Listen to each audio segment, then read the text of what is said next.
बच्चों, कैसे हैं आप सब? आशा करती हूँ आप सब अच्छे होंगे, स्वस्थ होंगे।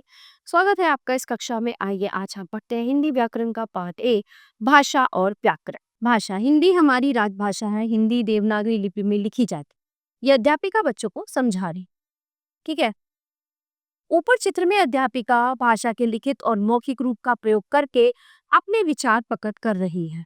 बीच बीच में विभिन्न संकेतों के माध्यम से बच्चों को कुछ निर्देश भी दे रही है। इसे ही भाषा कहते हैं। इस प्रकार अपने मन के भावों या विचारों को बोलकर, सुनकर, लिखकर या पढ़कर दूसरों को समझाना तथा दूसरों के विचारों को समझना ही भाषा है।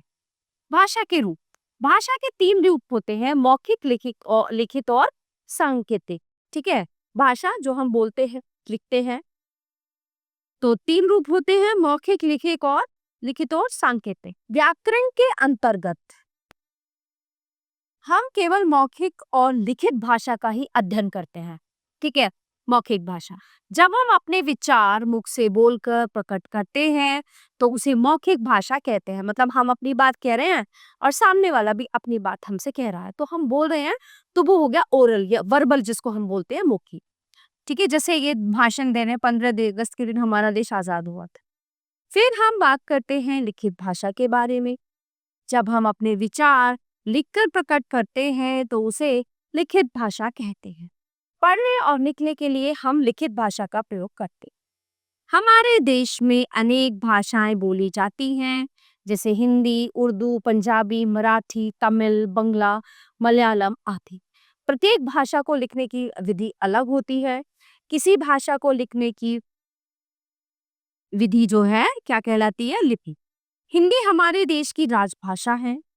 हिंदी देवनागरी लिपि में लिखी जाती है। हिंदी को पढ़ना, लिखना और समझना सरल है।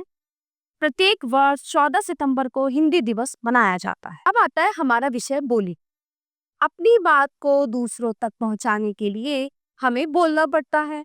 हम प्रतिदिन घर पर, स्कूल में और अपने दोस्तों से आपस में कुछ ना कुछ बोलते हैं और बातचीत का ये रूप बोली कहलाता है। ये भाषा की आरंभिक अवस्था है। ठीक है, अब देखिए, कल से हमारी परीक्षा है। हाँ, कल तुम मेरे घर आ जाना, फिर हम तीनों मिलकर स्कूल चले। जीव जंतुओं की अपनी कुछ विशेष बोलियां होती हैं जिन्हें केवल वे ही आपस में समझ सकते हैं। ठीक है, जो जीव जंतु होते हैं, पशु पक्षी होते हैं, वे आपस में बोलते हैं और अपनी जो बोली है, भाषा है, वो आपस में ही समझ पाते हैं। जैसे बिल्ली म्याऊं म्याऊं करती है,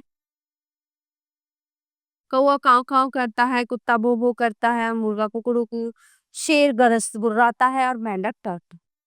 व्याकरण, हम भाषा को शुद्ध बोलना और लिखना चाहते हैं, इसके लिए भाषा के नियम जानना आवश्यक है। व्याकरण भाषा के नियम बनाता है। उन्हें जानकर ही हम भाषा को शुद्ध बोलना और लिखना सीख पाते हैं। इस पाठ में हमने जाना, भाषा हमारे मन के भावों को प्रकट करती है। भाषा के 3 रूप होते हैं: मौखिक और लिखित और सांकेतिक। आपसी बोलचाल की भाषा को बोली कहते हैं। व्याकरण की सहायता से हम भाषा को शुद्ध बोलना तथा लिखना सीखते हैं। प्यारे बच्चों, ये पाठ यहीं के समाप्त होता है। आशा करती हूँ आपको अच्छे से समझ आया होगा। मिलते हैं अगली कक्षा में। धन्यवाद।